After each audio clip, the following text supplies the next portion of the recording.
9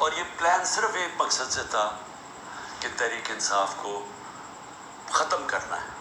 یعنی جو کاٹا ڈالا ہوا تھا، جو بار بار مجھے ہمیں اسٹیبلشمنٹ بتاتی تھی، جو میرے ابھی بھی لوگوں کو ملتی ہے، تو ہمارے جو سارے لوگوں کو ملتی ہے ان کو یہ کہ جی عمران خان کے اوپر کاٹا ڈال گیا ہے، آپ کسی اور پارٹی میں چلے جائیں، پی ٹی آئی کا کوئی مستقبل نہیں ہے.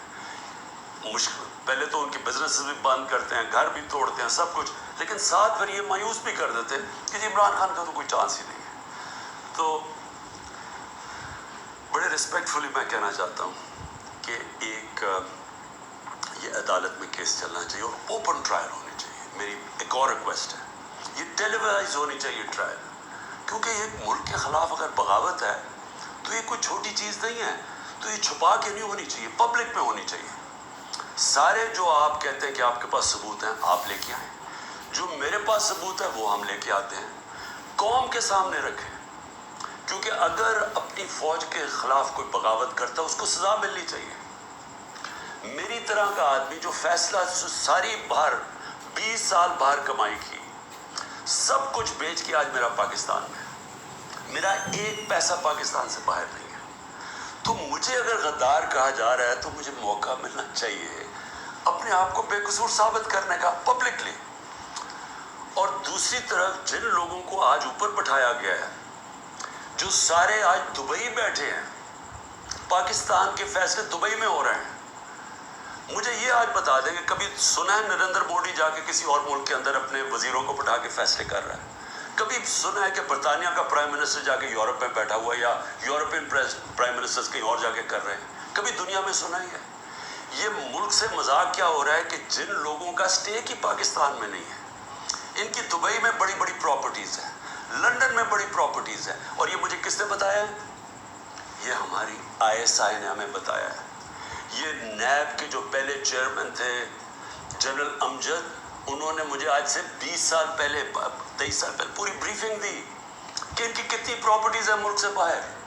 یہ سارا وقت ہمیں کدھر سے انفارمیشن آتی تھی؟ کیونکہ ISI کے پاس انفارمیشن ہوتی تھی، ادھر سے ہمیں انفارمیشن ملتی تھی کہ ان کی کتنی پراپرٹیز باہر ہیں، انہوں نے کتنا پیسہ کیا، فلانی ڈیل سے کتنا پیسہ کمایا.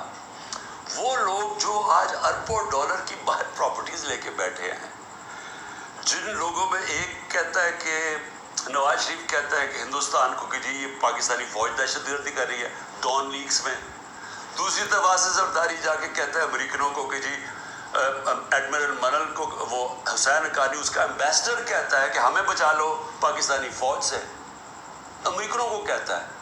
وہ ٹھیک ہیں جن کے اربوں ڈالر باہر پڑے ہیں اور جو آج سارے مل کے، یعنی پاکستان میں انہیں کوئی جگہ نہیں ملی میٹنگ کے لیے، وہ باہر بیٹھے ہوئے سارے. اور عمران خان جو سب کچھ اپنا چھوڑ کے بیچ کے آج پاکستان ہے، وہ غدار بن گئے. مجھے یہ بتائیں، میں پرائم منسٹر 3.5 سال تھا، مجھے ایک بتائیں میں نے نجی دورہ کیا ہو، پرائیویٹ وزٹ کی ہو. میرے بچے انگلینڈ میں تھے، 2 دفعہ مجھے برطانیوں کے پرائم منسٹر نے آفر کی کہ لنڈن آؤ. میں کیوں نہیں گیا؟ کیونکہ میں جب کوئی باہر کا دورہ کرتا تھا پہلے میں دیکھتا تھا میرے ملک کو اس کا کیا فائدہ ہے. کیونکہ جب ایک پرائم منسٹر باہر دورہ کرتا ہے، پاکستان کے ڈالر خرچ ہوتے ہیں، ہمارا پیسہ خرچ ہوتا ہے، ہمارا مقروض ملک ہے. میں تو اپنے بچے تک نہیں گیا.